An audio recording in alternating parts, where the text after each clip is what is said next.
Hello and welcome to part 2 of the Johnny Blender 4 series. This is David Ward, and when last I left you, we just finished up, well, I don't want to say finished up, but we were working on the head. We're going to continue doing some of that. Going to add some stuff that's not on the concept. I'd like to add some little radar dish ear type of things, and that might be it. But in any case, let's go ahead and jump in to get started here. One thing I noticed when after I finished part 1 was I don't really like the way the bottom of the head is going there. So let's straighten that out a little bit. It's going to have a wavy look to it almost. So let's fix that.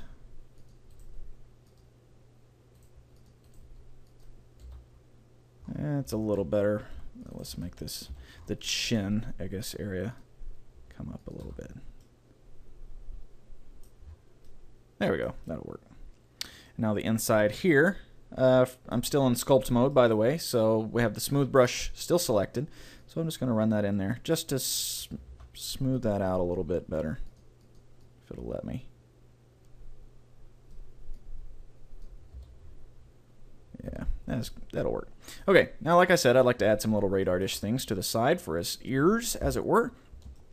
Not really radars, dishes, but more like radio antennas, I guess. So let's go to back to object mode, and we'll tab into edit mode, and our 3D cursor is still over here to the side, so we're going to shift A, and this time we're going to add a UV sphere. Now again, this has way too many segments to it, so I'm going to dumb that down to, let's go with 8 again. And then the rings, let's also go with 8 there. And I think that'll work. So now let's delete the bottom half. We don't need that. Delete those vertices, and we'll select this top half to select one of the vertices. Control L, and then we'll scale it down. It's kind of a flattened ball dome type of thing. Select the bottom edge, scale that up a little bit so it's more smoother. Okay. So now we'll select this, and this will be basically the base of the antenna, but now we're going to go ahead and add the rest of it before we mount it to the side of the head so it's all straight.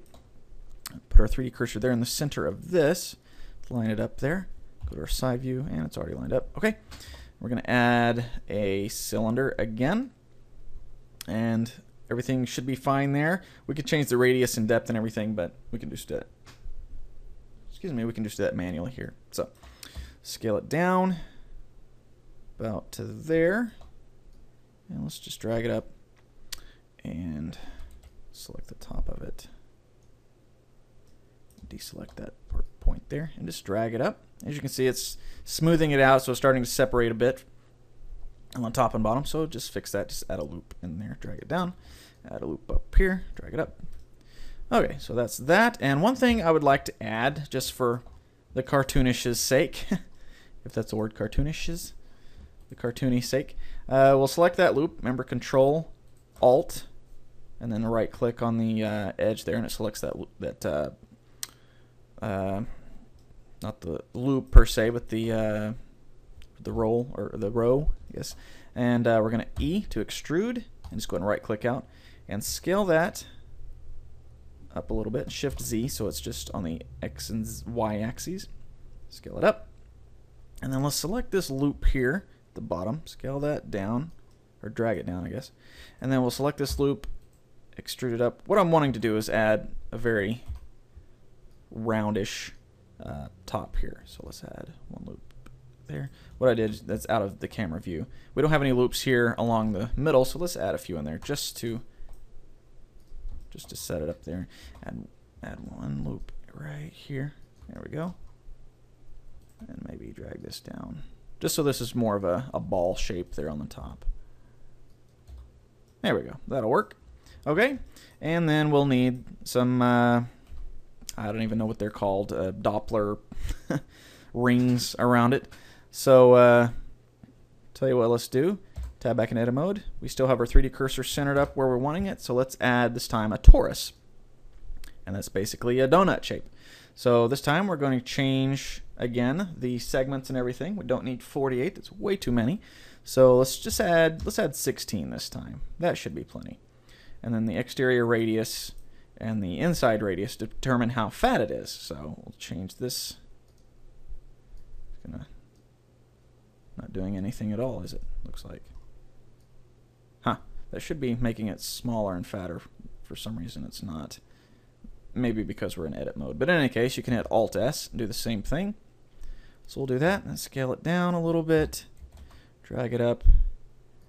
And let's make it even in between a couple of these loops here on the antenna itself. Maybe about right there. Then drag one more. Shift D. Drag it up to about right there. Scale it down some. And there we go. Now, what I'd like to attach them to the pole there. So what I'm going to do is let's add a couple of loops inside there, and then right click so they lock into the middle. Control R on this one as well. Go ahead and click out. So there's extra loops there. And then we're going to grab the face, 4 different faces. Let's go to our front view. And tell you what, let's select this whole thing and kind of do like we did on the lens for the eye, so it doesn't meet in the middle. But in this case, I want to have a flat edge on the side, on the top and sides. So right now it's a vertex there. So let's rotate that about. If you hold down Control, it'll rotate in increments of 5 degrees, and then if you hold down Shift, it'll rotate incrementally a lot smaller, so you can be more precise with your rotations. So I'm not sure exactly what angle I need to go for right there. 23 degrees? No. We'll say 22.5. That's probably about right. There we go. Lock that in. And now, if I go to the front view here, I can select these 2 faces here. Actually, that one and that one. And then this one and this one. And then while we're at it, let's go ahead and select these down here as well. That one, and then that one behind there, and that one. And we're going to extrude out, and we're going to scale these, Shift Z, so they go out pretty far, as far as I can drag the mouse there. Do the same thing. Actually, tell you what, let's do. It's starting to spread them out, and I don't want that. I want it to be a straight line from the center out. So let's deselect these faces here, scale those back along the Y-axis since we're in top view. There we go. Then scale them on the X-axis all the way out until they meet that ring. And then we'll add a couple of loops there and a loop there, so it's nice and sharp, and then maybe one there and one there. Okay, and then down here as well, I guess. These ones on the bottom will have to go out further to meet that ring out there, but we'll take care of that shortly. Let's go ahead and take care of the other ones there. And this one you can just use if you hit C, it brings up basically a paint select, so you just paint over what you want to select and it selects it. But we just want to select, you can see that the dot right there of the faces on the edge there. So just click that and click that, and you can see it selects all of those in that row. So back to top view. This time we're going to scale it on the X-axis to make it smaller, like so, and then scale it on the Y-axis to drag it to the ring, and then do the same thing, add the loops there so that they're nice and smooth. There. And then the same thing on the bottom one down here, and there, and there, and there. Okay, so now, like we said, we will need to drag these bottom ones out a little bit further. So let's do that. Select those guys, those vertices, and those guys. Hit 7, and you can see it's the one selected on the sides there. So scale it on the X-axis. There we go. And do the same thing on the other ones. Top view, scale on the Y-axis this time. So it goes out to the ring. And there we go. However, they are a little taller than I'd like. So tell you what, let's do. Let's select one vertex on each of the rings and hit Control L, and then we're going to hit H to hide them, just to get them out of the way for now. And let's grab, like I said, C paints, selects, and then if you hit B, it does a marquee select, I guess you would call it. So we'll scale that on the X-axis, or the Z-axis. So just select it all, hit S to scale, and then Z. It doesn't show that in the the screencast keys for some reason. So we'll scale that like so. And then we'll hit Alt-H to unhide those circles, and there we go.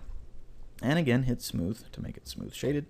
And there we have our radar dish ears, or our radar antenna ears, I guess. So now we'll select them all, Control L, scale them way down, and then rotate them. And we'll go ahead and put them on the sides of his head, a little smaller maybe. Boop. And then bring it in here. Maybe rotate it back a little bit. And then a little bit further. Just get a little further down.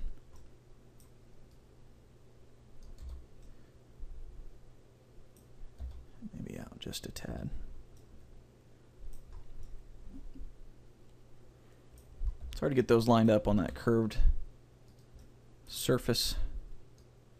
We'll do like we did on the lenses of the eyes. Just drag those in until they meet. And there we go. Okay, so you can make those a little bigger if you like. Tell you what, let's do that. Control L. And let's put our 3D cursor right there at their base. So let's right there, and then maybe right there. If you have something selected and you try to reset the 3D cursor within its selection, it doesn't want to let you, so let's deselect everything. There we go.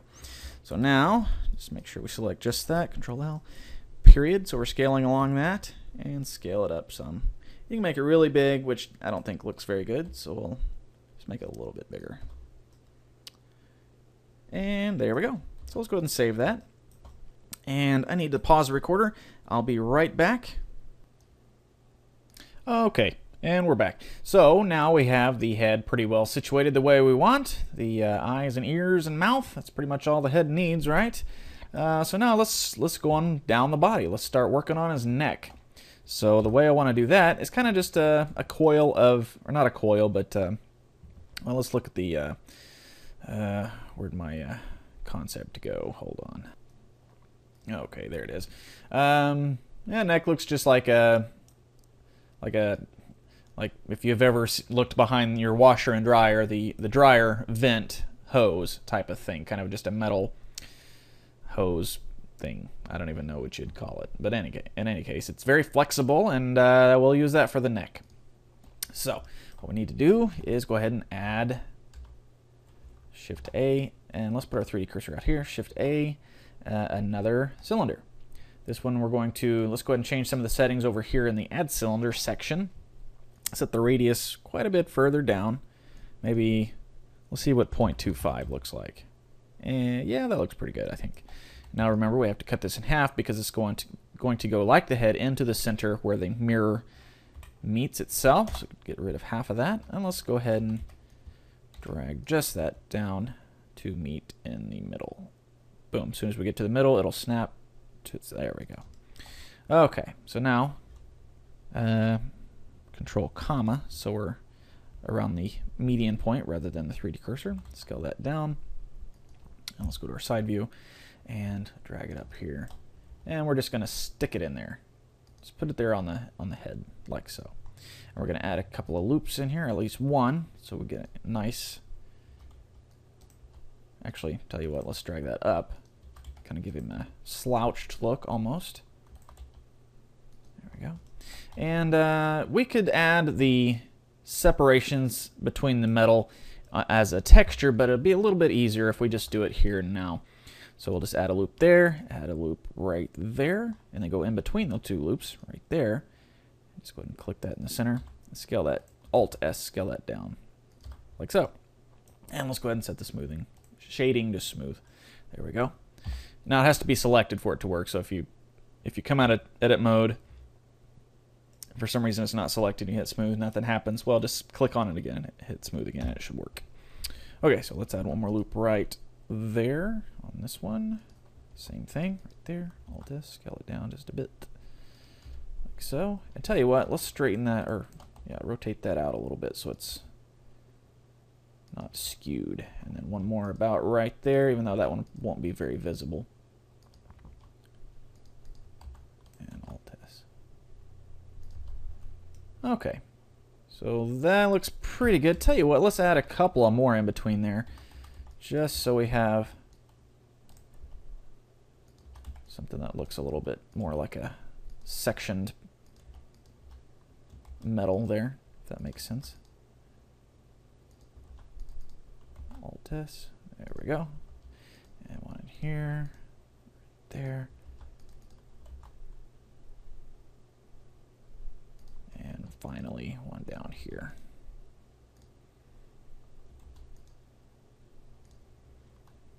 Oops, oops.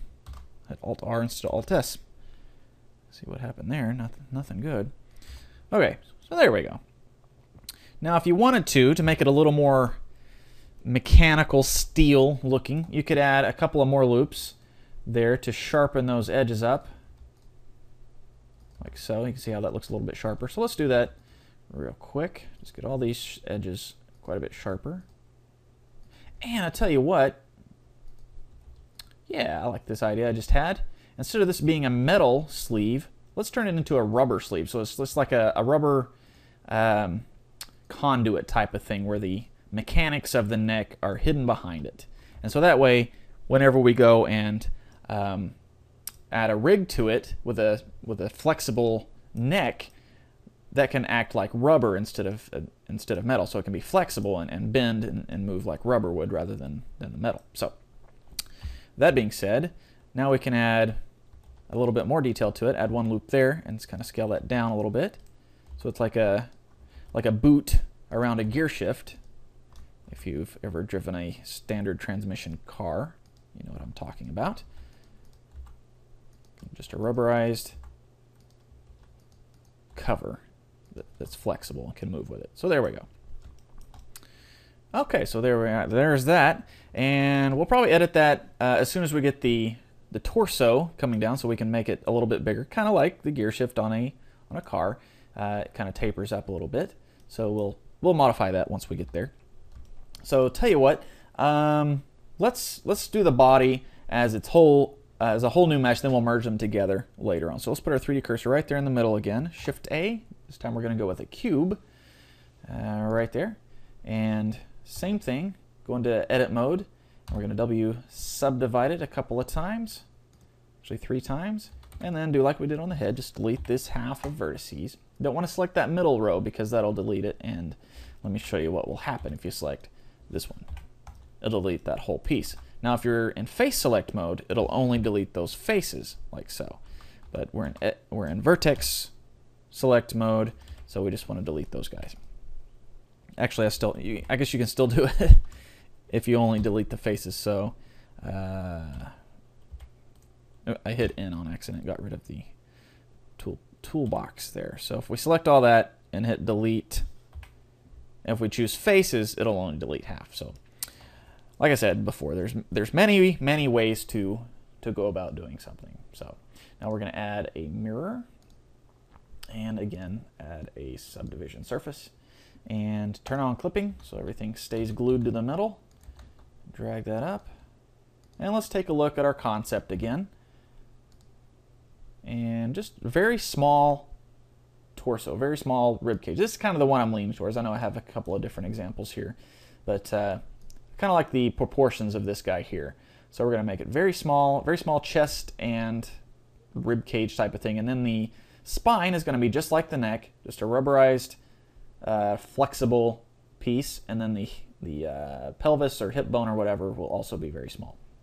And then the arms and legs will be a little different. So let's go ahead and get that model the way we want. Scale it down even further, maybe even smaller. So basically just a place to attach all the pieces. So let's kind of start styling it out now. Kind of make it kind of like a muscular chest almost. He's been working out. He's a robot, so it doesn't really matter. Let's turn on the proportional editing. There we go. Get a little bit of a curve there on the top. And let's go to our front view, and let's taper it down here on the bottom. Give him that nice V-shaped torso. Scale it down even further. And this is going to be where his arms connect, so let's make that a little, bring it in a little bit. And then this in.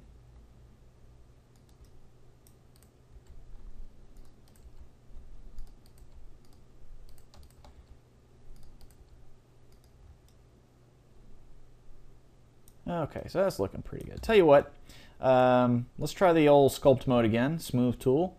See if we can't get this knocked down a little bit more in the style I'm wanting. Yeah, that'll work. And maybe get the grab tool as well.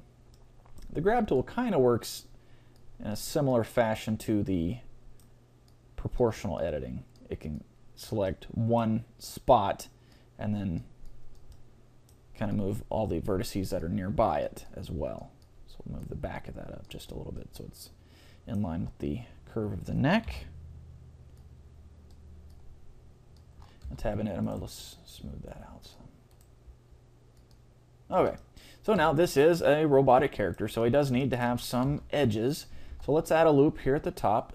So it's got a more sharp edge there. And tell you what, let's go ahead and come out of sculpt mode into object mode. Turn on smooth shading. Okay, and let's add a loop right there and one back here. And then on the bottom, we're going to kind of do like we did on the bottom of the head and kind of bring that up so it's kind of a concave shape there. And tell you what, we can go ahead and add a loop right there just so it's a sharper edge down there.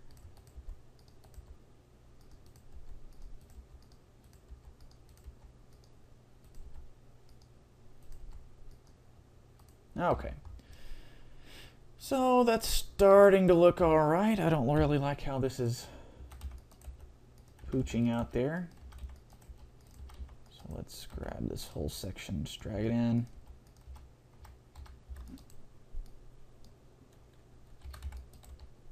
About like so. Okay, now that looks good. All right, now, okay, we're running on 22 minutes. I'll tell you what, let's go ahead and call it a day on this part 2. Go ahead and save that. I already previously saved as part 2, so if you want to save your each project incrementally as well, just put a 2 at the end, yeah, part 2. And then we'll go. So that's going to be all for part 2. This one's a little shorter than the last one, but more in the vein of the length that I'm going for overall.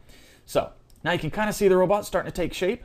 In part 3, hopefully we'll get down and maybe finish out the waist, or not the waist, but the pelvis area, the hips, and then maybe we can start working on the arms and things as well. So that's going to be all for part 2. Thanks for watching. I'll catch you in part 3.